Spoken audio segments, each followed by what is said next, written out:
Alright everybody, I use Traktor 2 and I'm going to show you my mapping. I have a Traktor S4 as my main equipment. Didn't mess with any of the mapping. I use this as my hotkeys 1 through 4 and then 5, 6, 7, and 8.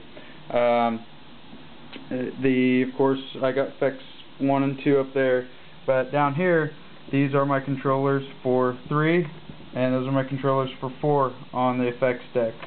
Now I only have it labeled for single and not chained effects, but just not enough room to put labels everywhere, I guess. So basically this turns FX3 on, and also I have it set FX3 as soon as I lift up on the gain it turns it on, so I put a command in for that. And yeah, those are your buttons as you see right there on the effects deck. And if I want to show values, like right there I can switch between.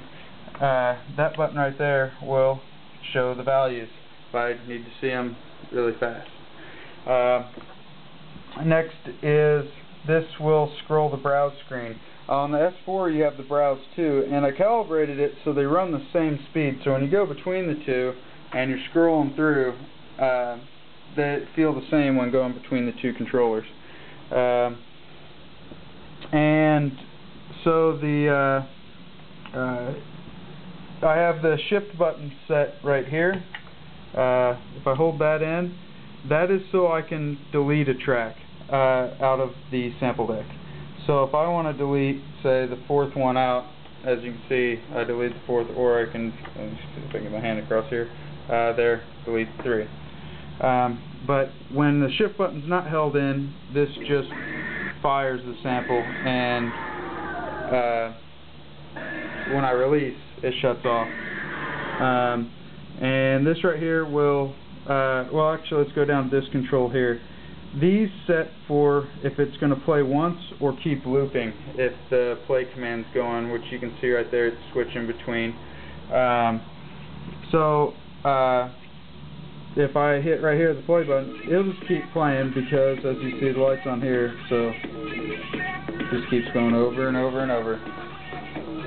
And if I want to stop after I hit play, yeah, I just hit play once, it'll play one time when that's off. Now, let's see, what have we got? Oh, and then the next, if I have that say it's repeating, and I can mute it. And if I want to keep it in line with everything else I have going on, but I don't want to hear it right now, yeah, so that tells me it's muted. If you stop the track, it'll unmute too with it. Up top here, that is, as you see, the 4 blocks there that I'm turning off. That is those 4 blocks there, and that turns them on. So that these are A, B, C, and D for decks FX controllers. And over here you see that A, B, B, A. That will duplicate deck A to B, B to A. And if say I have my sample decks off and I want to put a regular deck in, 2 decks in, and not use them, this will duplicate C to D and D to C. This right here is my browser toggle, so to make it bigger and smaller. Let's see. Now if I want to say this track here is playing and I want to cut a loop out of it, it's easy to do with the S4 and there. So right now I got that loop. I want to save that loop. I just come down here, I've got, well, the play buttons right here say I want to drop it in that 3rd sample deck. I hit play, it's in there, and I can use it here over and over, shut this down. So now see, now it's just playing, or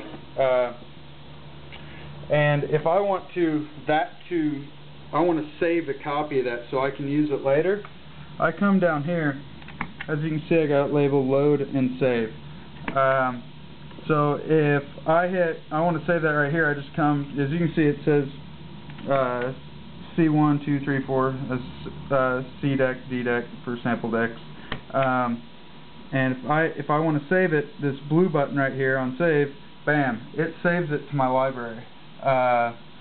and Traktor will not duplicate that. If you've already saved it, it knows you can't do it too many times and flood your hard drive.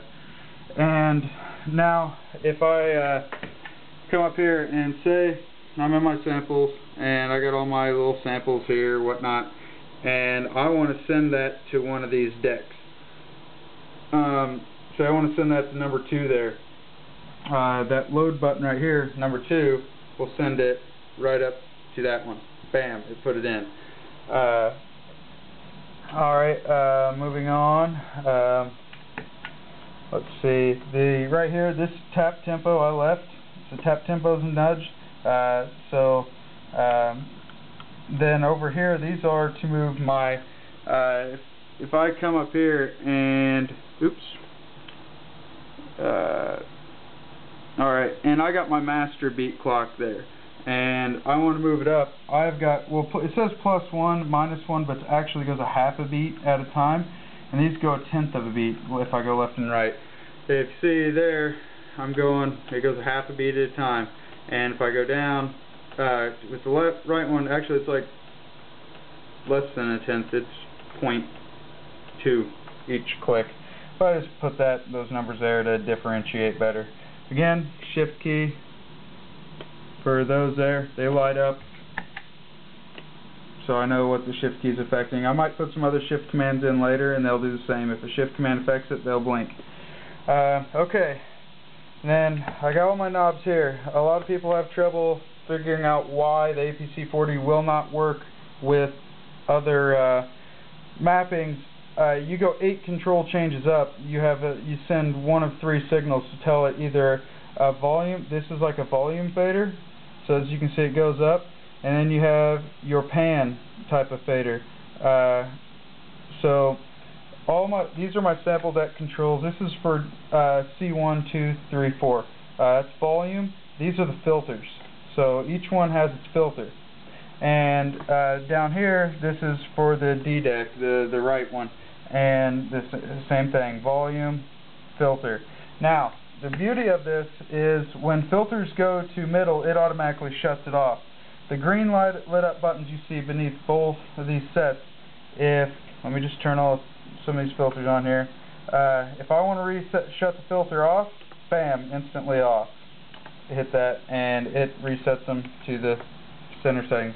And I don't know if I already said this or not, but the show values, if you see here, every value in here, if you hit that button, it'll show what your value's at. If you hit it, toggle that, and it lights up when it's showing the values.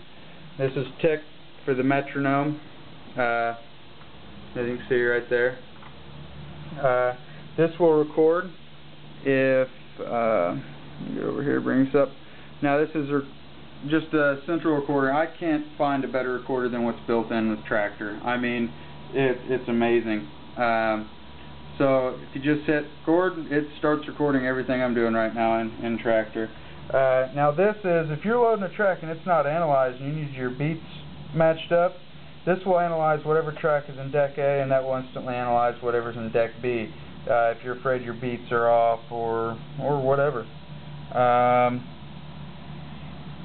I guess that's really about it.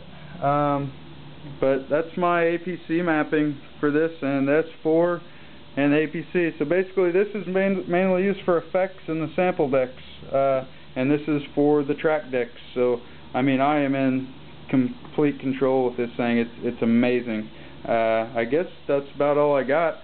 I'll go ahead and go into the settings screen, and I'll slowly go through them so you can kind of see my mappings for the APC40.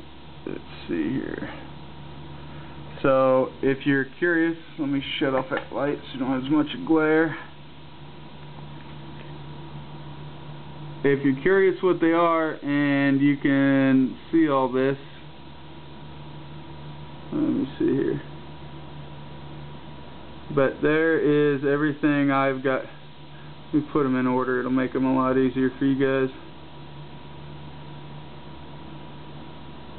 There we go. This is all my controls. And I got a few modifiers in there. Not much, but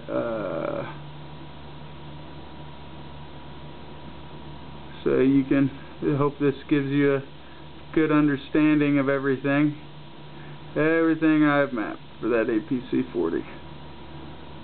And like I said, you can see I didn't label the effects buttons on the APC40 for chained, but I mean, it's easy.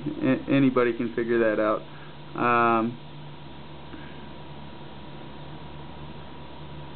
But you guys can pause the video if you're wanting to steal any of this.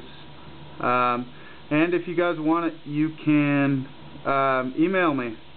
After I get done going through all these, I'm going to get this posted on here, and you guys are going to see it, and hopefully it helps a lot of you.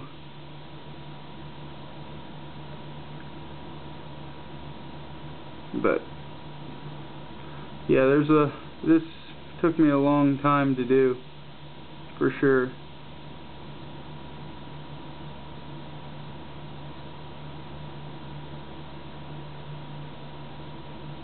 I also have LPD8s that I really like. They're phenomenal controllers, easy to travel with, but I've got every button I need mapped. I don't need any more buttons or pads or controllers or knobs. And that's it. That's all of my mapping. So I hope you guys enjoy. Have a great day.